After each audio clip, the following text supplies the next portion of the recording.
Hello friends, Anuj Goyal this side from get my university. आप लोग सभी अपने नीट के 2022 के एग्ज़ाम दे चुके हैं और डेफिनेटली अब आप लोग सभी अपने अपने करियर ऑप्शंस तलाश रहे होंगे। काफ़ी बच्चे इंडिया के लिए तलाश रहे हैं डेफिनेटली। काफ़ी बच्चे ऐसे भी हैं जो ओवरसीज़ एजुकेशन अब्रॉड को लेकर भी अपना करियर एक्सप्लोर करना चाहते हैं। जब भी हम MBA अब्रॉड की बात करते हैं तो रशिया एक ऐसी प्रोमिनेंट कंट्री है जो हमेशा से ही काफ़ी ज़्यादा स्टूडेंट के लिए एक डेस्टिनेशन रहा है।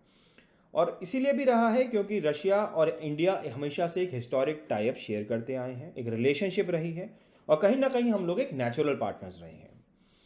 सो अभी जो भी सिचुएशन है, although there is a lot of Jio political disturbances, हम सभी देख रहे हैं पिछले 8-9 महीने से कितना वार फ्रंट पे एक डिस्टर्बेंस है। There is a lot of war going on, there is a lot of disturbances in multiple places, but still Russia एक अच्छा प्रोमिनेंट ऑप्शन है।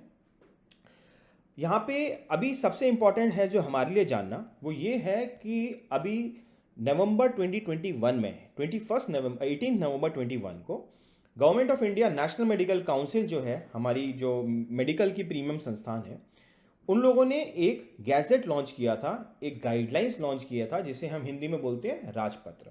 और ये गाइडलाइन किस लिए थी कि कोई भी बच्चा जो अब्रॉड जा रहा है और अब्रॉड से अगर वापसी इंडिया आता है और लाइसेंस के लिए अप्लाई करता है तो ये 5 कंडीशन जो है उनको फुलफिल करनी ही पड़ेंगी। ये गाइडलाइंस काफ़ी स्ट्रिंजेंट हैं और काफ़ी इन गाइडलाइंस के बाद एक कंट्रोवर्सी क्रिएट हो गई थी। और अब इस प्रेजेंटेशन के थ्रू हम यही समझने की कोशिश करेंगे कि इन सारी गाइडलाइंस का रशियन कॉन्टेक्स्ट पे क्या प्रभाव पड़ रहा है। देखिए क्या होता है, जब भी हम कोई भी वेबसाइट देखते हैं या किसी भी काउंसलर से बात करते हैं तो आपको पॉजिटिव पॉइंट्स हमेशा मिलते हैं कि क्यों जाना चाहिए। There are so many reasons, but एक हमारे लिए, क्योंकि एज अ स्टूडेंट हम एक दूसरे देश में जा रहे हैं, हमारा लॉन्ग टर्म करियर प्रभावित होने जा रहा है, हमें वहाँ के जाने के पहले वहाँ के चैलेंजेस पता होने बहुत ज़रूरी हैं जो क्रिटिकली इवैल्यूएटेड होने चाहिए। और हर चैलेंज का आपके पास सही समाधान और सही जवाब होना बहुत आवश्यक है। सो दोस्तों, पहली बात तो मैं ये बताना चाहूँगा कि ये जो गैजेट है ये काफ़ी स्ट्रिंजेंट है। तो जो 2018 नंबर से पहले जो बच्चे गए थे उनके लिए एक पॉलिसी थी, बट अब जो बच्चे जाएंगे उनके लिए सिचुएशन बिल्कुल चेंज हो गई है और काफ़ी सिचुएशन में परिवर्तन आ गया है।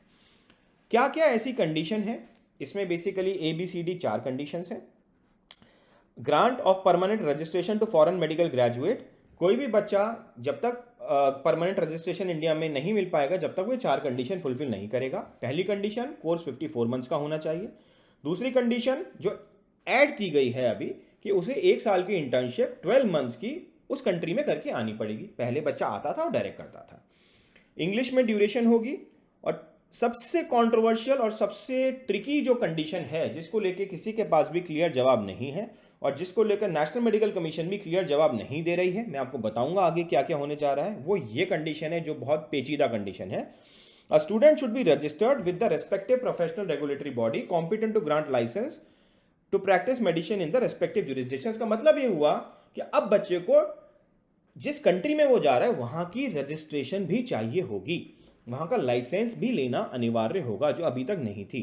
दैट मीन्स अगर कोई बच्चा इंडिया का है तो पहले वो रशियन लाइसेंस और रशियन रजिस्ट्रेशन के लिए लेगा और फिर वो इंडिया आ सकता है, जो और वो भी at par with local citizen. यहां लिखा है at par with the licence to practise given to the citizen.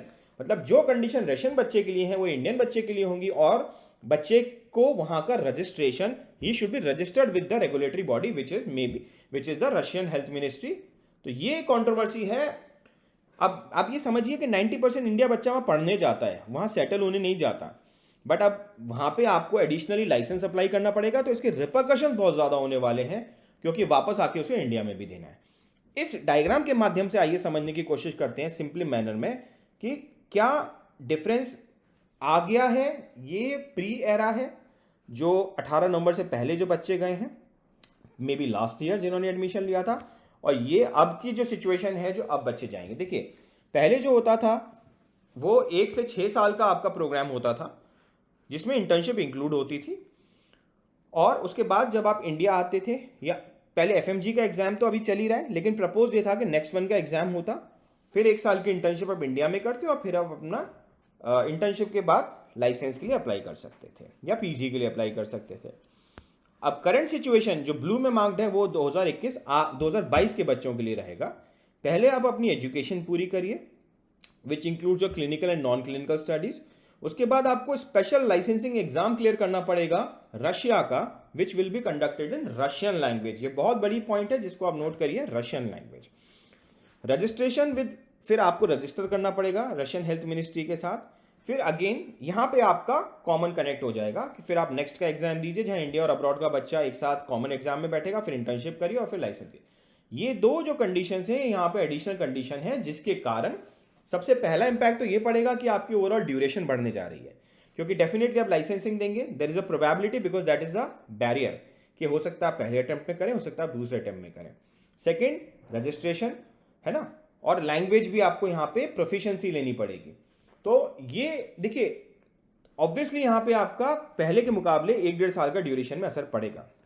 दोस्तों जो भी ये आपको मैं बताने की कोशिश कर रहा हूँ, ये डेफिनेटली आप इसको ना समझिए कि आई एम स्पीकिंग एनीथिंग या I am discouraging from you to plan your career for any college in Russia. नहीं, डेफिनेटली आप रशिया जाइए, बट मैं आपको सिर्फ ये 4-5 पॉइंट बता रहा हूँ जो आपको जानने अनिवार्य हैं। आप चाहें तो हमसे कैटेगोरिकली इंक्वायर करके इनके बारे में और डिटेल डिस्क्रिप्शन ले सकते हैं। तो ये मैं आपको समझाने चाह रहा हूँ इस डायग्राम के माध्यम से। अब देखिए रजिस्ट्रेशन वाली जो कंडीशन है जो मैंने आपको बताया 4B, ये बहुत कंट्रोवर्शियल है। इसको लेके कोर्ट केस भी हुआ, इसको लेके सुप्रीम कोर्ट में भी केस गया, पहले हाई कोर्ट में गया, फिर मद्रास हाई कोर्ट में गया, फिर सुप्रीम कोर्ट में गया, और फाइनली सुप्रीम कोर्ट ने जो गैजेट है नेशनल मेडिकल कमीशन का, इस क्लॉज को उन्होंने अपहेल्ड कर दिया। लेकिन आप ये समझ के चलिए कि ये जो आप रजिस्ट्रेशन की बात कर रहे हैं ये क्लियर नहीं है, और कोई भी कंट्री इस चीज़ को डे 1 पे नहीं आपको कमिट कर सकती कि अगर मेरे पास 5,000 या 10,000 बच्चे आएंगे 6 साल बाद पास होके तो मैं उनको गारंटी रजिस्ट्रेशन दे दूंगी। It is like work visa, ये उनकी इमिग्रेशन पॉलिसी का हिस्सा है and they can not commit it. तो अगर वो कमिट नहीं कर सकती और ये रेगुलेशन फुलफिल करनी है तो यहाँ एक बहुत बड़ा विरोधाभास है। इसी विरोधाभास के प्रोटेस्ट में काफ़ी बच्चे हैं जिन्होंने प्रोटेस्ट भी किया, नेशनल मेडिकल कमीशन के सामने रिप्रेजेंटेशन भी दिया। नेशनल मेडिकल कमीशन की जो यूजी पर चेयरपर्सन है डॉक्टर वानीकर, उनसे भी मुलाकात हुई अबाउट द कंट्रोवर्शियल गैजेट। आप लोग जितने भी हैं यहाँ 100, 50, 75, 80, ये हम सिर्फ यहाँ पे फिजिकली प्रेजेंट हैं उन हजारों बच्चों को रिप्रेजेंट करने के लिए। ये सिग्नेचर्स हैं 8,000 बच्चों के, आप लोगों ने शब्द ने साइन किया होगा, आई थिंक काफी 25-40 पेज के तो कमेंट्स हैं। लिटरली अगर वो लोग सिर्फ ये कमेंट्स भी पढ़ लेना, आपके जेन्युइन ऑर्गेनिक कमेंट्स हैं जो आप लोगों ने दिए हैं, क्या प्रॉब्लम है, सबकी अपनी जेन्युइन प्रॉब्लम है, आई थिंक उनको समझना चाहिए। अगेन हम लोग यही अपील करेंगे, हम लड़ने नहीं आए हैं, हम सिर्फ छोटी सी रिक्वेस्ट कर रहे हैं कि जो आपने गलत किया उसे करेक्ट कर दीजिए, हम पीसफुली अपना करियर प्रॉस्पेक्ट करें। I think we are all on the same page.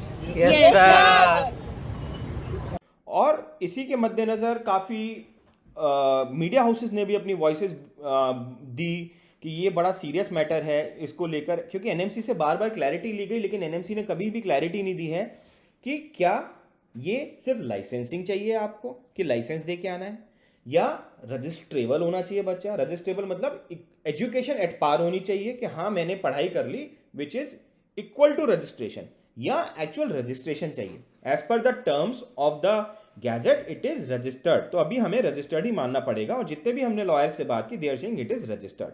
सो हम लोगों ने भी काफ़ी आरटीआई फाइल की यहाँ पे, और उन्हीं आरटीआई के बिहाफ पे काफ़ी लोगों ने, मीडिया हाउसेस ने भी अपने को कंसिडर किया और पॉइंट ऑफ व्यू दिया।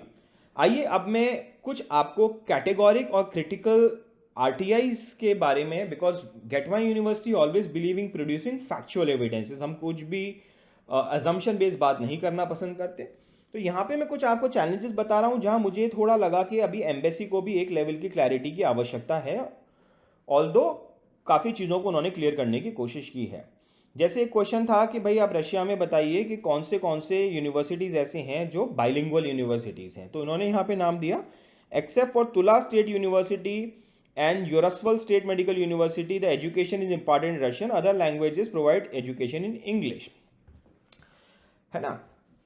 बट ये एग्जैक्ट जो स्टेटमेंट रशियन एम्बेसी ने दिया है ये कहीं ना कहीं फैक्चुअली गलत है, क्योंकि इन दो के अलावा काफ़ी यूनिवर्सिटीज़ ऐसी हैं जो रशियन लैंग्वेज में भी पढ़ाई कराती हैं। फॉर एग्जाम्पल आपके सामने लिमोनोसोव मॉस्को स्टेट यूनिवर्सिटी का मैंने एक स्क्रीनशॉट दिया है, आप कहेंगे तो मैं इनकी वेबसाइट भी रेफर कर दूंगा आपको। ऐसे कई यूनिवर्सिटीज़ हैं और जहाँ पे कैटेगोरिकली बताया गया है the subjects are taught in Russian, we do not offer MD's medicine in English, है ना।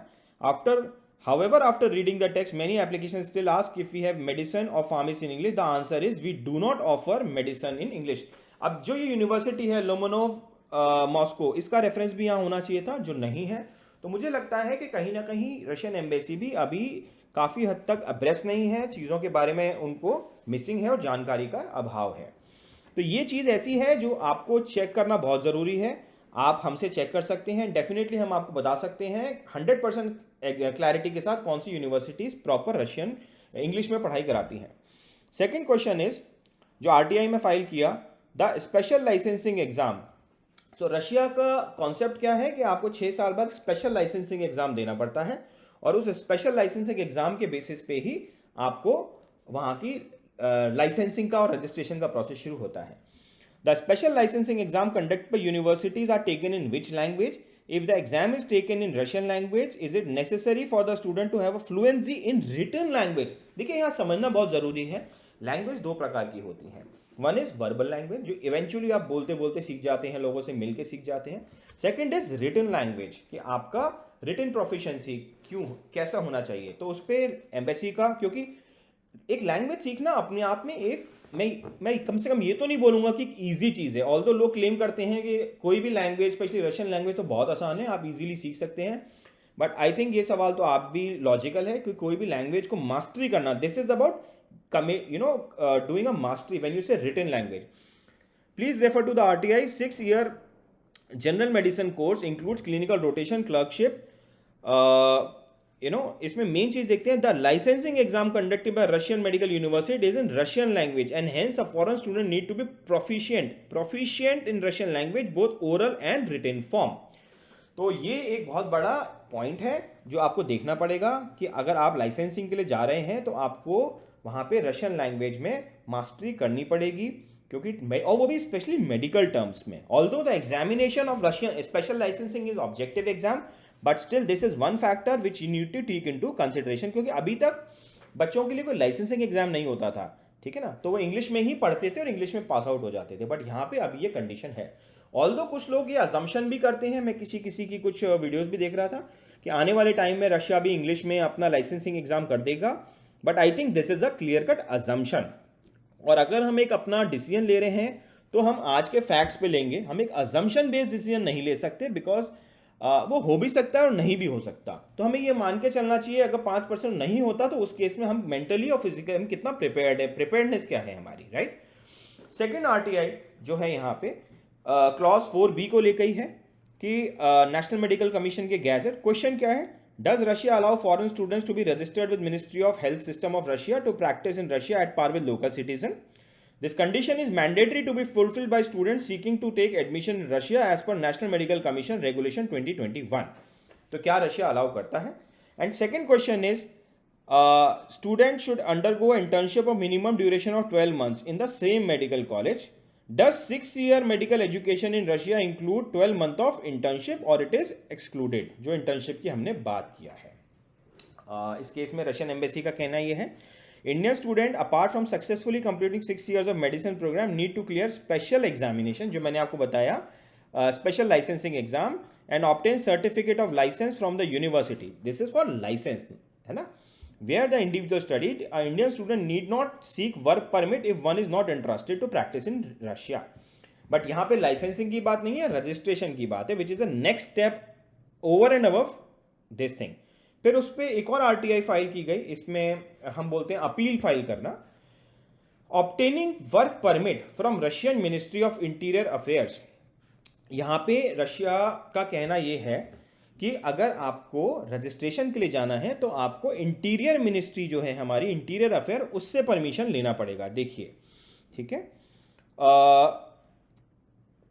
क्वेश्चन 1 है ना। तो अभी an Indian student who successfully completed medical program in Russia would be eligible to practice in Russia if the student clears special licensing exam by the same university where the student studied. Subject to obtaining work permit from Russian ministry of interior affairs.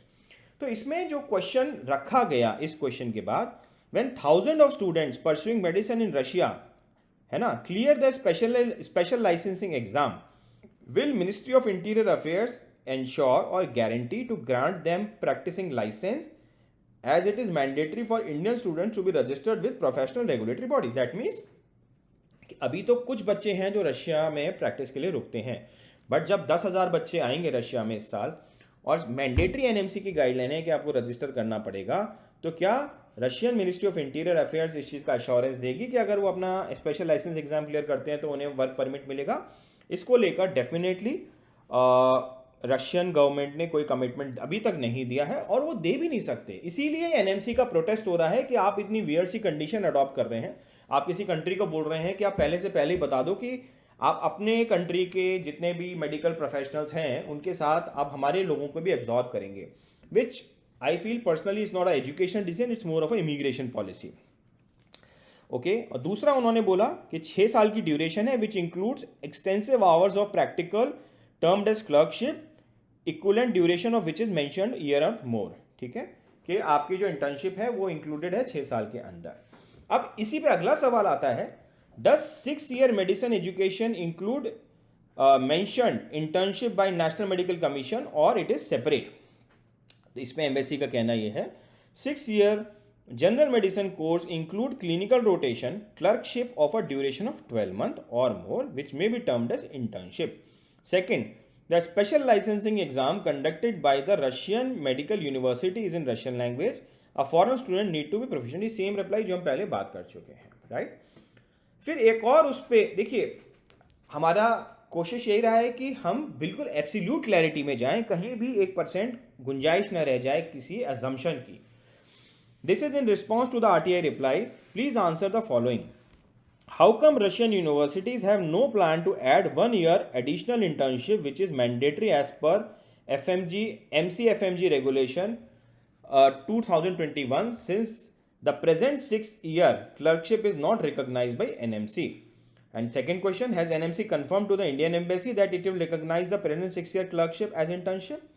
So basically है क्या कि अभी तक जो बच्चे Russia जा रहे थे उसमें 6 साल की सिर्फ पढ़ाई होती थी, right? Clinical, non clinical, which includes bit of multiple years में अपना प्रैक्टिकल एक्सपोजर मिलता था, और उसके बाद इंडिया बच्चा आके 1 साल की इंटर्नशिप करता था। अब रशियन गवर्नमेंट कह रही है कि हम उसी 6 साल में इंटर्नशिप भी इंक्लूड कर देंगे, जो अभी एनएमसी की सीआरएमआई गाइडलाइंस के हिसाब से एक्सेप्टेबल नहीं है। तो यहाँ एक कंट्रोवर्सी और एक डेफिनेट सवाल आता है, कहीं ऐसा ना हो कि आज हम अजम्पशन पे जा रहे हैं और कल को वो 6 + 1 7 साल हो जाए, तो उस पर आपका क्या कहना है? उस पर उन्होंने कहा NMC would be able to clarify. इस सवाल पे हम जवाब नहीं दे पाएंगे, एनएमसी ही बताएगी। Embassy of India, Moscow mail ID ये है, you may contacted for further action. तो कहीं ना कहीं इस पॉइंट पे आके एम्बेसी स्पीचलेस हो गई और उन्होंने एनएमसी के पाले में गेंद डाल दी कि भाई अब आप एनएमसी से बात करो, जो मुझे लगता है कि कहीं ना कहीं नहीं होना चाहिए था। भाई अल्टीमेटली आपके पास अगर इतने बच्चे आ रहे हैं तो आप जब अब एक सवाल का जवाब दे रहे हैं कि भाई 6 साल, तो इस साल का भी जवाब आपको कैटेगोरिकली पता होना चाहिए। अब आप एनएमसी को लिखोगे, एनएमसी जवाब नहीं देती, और देती भी है तो बहुत ही नॉन क्लियर जवाब होते हैं। तो यहाँ कहीं ना कहीं अब एक बच्चे के लिए एक ऐसी सिचुएशन आ गई जब बच्चा अपने आप को फंसा हुआ फील करेगा। अगर ये क्लैरिटी रशियन एम्बेसी दे देती और एनएमसी से खुद क्लैरिफिकेशन लेके हजारों बच्चों को दे देती, तो आई थिंक मैटर एंड हो जाता।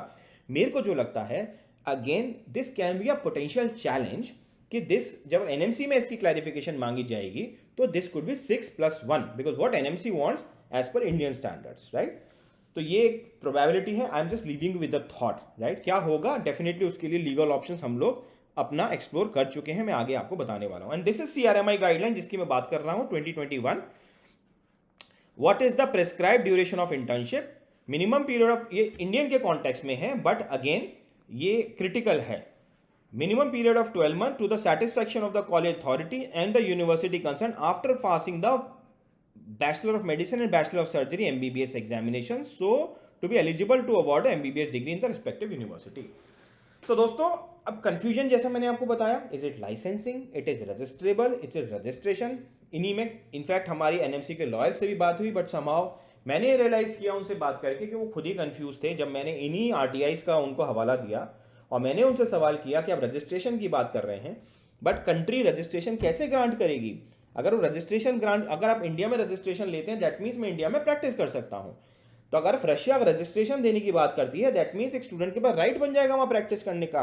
अगर वहाँ राइट बन जाएगा तो अगर आपके 10,000 बच्चे वहाँ प्रैक्टिस करने लगेंगे तो उनके लोकल बच्चे क्या करेंगे? और ये तो एक बहुत बड़ा उनके लिए इंटीग्रिटी इशू हो जाएगा, इमिग्रेशन इशू हो जाएगा। तो उसको लेकर एनएमसी लॉयर भी कोई क्लियर जवाब नहीं दे पाए। एनएमसी जवाब दे नहीं रही, इसको लेकर डेफिनेटली दिल्ली हाई कोर्ट में इसी क्लैरिफिकेशन को लेकर 4B को लेकर रिट पिटीशन फाइल की जा रही है। और डेफिनेटली हमारी कोशिश ये है कि अगर आप आरटीआई से जवाब नहीं दे रहे तो लीगल पिटीशन के थ्रू आपको जवाब देना पड़ेगा, जो एक स्टूडेंट वेलफेयर में बहुत ज़रूरी है। क्योंकि आज स्टूडेंट अपना सब कुछ छोड़ के जा रहा है, अपनी फैमिली, अपना पैसा, अपना सब कुछ, राइट। कहीं ना कहीं आज वो ड्यूरेशन भी बढ़ाने के लिए जा रहा है, 6 ईयर, मे बी 1 ईयर हो सकता है, नहीं भी हो सकता। फिर एक लाइसेंसिंग एग्जाम वहाँ का देगा, फिर इंडिया में आएगा, फिर नेक्स्ट का कंपटीशन फेस करेगा जहाँ इंडिया अब्रॉड दोनों बच्चे लड़ रहे होंगे, कितना एक्सक्लूसिव फीचर्स कंपटीशन है। और फिर जाके वो नेक्स्ट 1 की परीक्षा के बाद इंटर्नशिप देगा और फिर नेक्स्ट 2 देगा। मतलब मैं समझ रहा हूँ कि बहुत कॉम्प्लिकेटेड होने जा रहा है, जिसको लेकर एक स्टूडेंट को मेंटली इक्विप होना पड़ेगा, टफ होना पड़ेगा और ये समझना पड़ेगा कि अब इजी वे आने वाले समय में नहीं रहने वाला है। सो दोस्तों, ये सारी चीज़ें आपके सामने बताना बहुत ज़रूरी था, क्योंकि ये ऐसे क्वेश्चंस हैं जिसे हम हिंदी में बोलते हैं यक्ष प्रश्न, राइट। करियर से रिलेटेड हैं, आप इनको एनालाइज करिए, इंट्रोस्पेक्ट करिए, और कोई आपको डाउट हो, कोई भी क्लैरिफिकेशन लेना हो, सेकंड थॉट हो आपको, तो आप हमसे बात करिए और डेफिनेटली हम अपनी कैपेसिटी में आपको और डिटेल में जितना मैक्सिमम गाइडेंस दे सकते हैं हम आपको देने की कोशिश करेंगे। So I leave you with this thought. Thank you friends, do your research properly. कोई भी जल्दबाजी में डिसीजन मत लीजिएगा। कोई कहता है सीट खत्म हो गई, ऐसा कुछ नहीं होने वाला, लेकिन करियर का सवाल है, आप अपना सोच समझ के डिसीजन लीजिएगा। आप हमें इस नंबर पे कांटेक्ट कर सकते हैं 7678676001। So thank you and see you again in next video. और नेक्स्ट वीडियो में डेफिनेटली मैं आपके लिए और भी इंटरेस्टिंग फैक्ट्स और जो भी हम कोर्ट पिटीशन, लीगल पिटीशन में जा रहे हैं उससे रिलेटेड कंटेंट भी प्रेजेंट करने जा रहा हूं। Thank you friends, sign off from Anuj Goyal from get my university.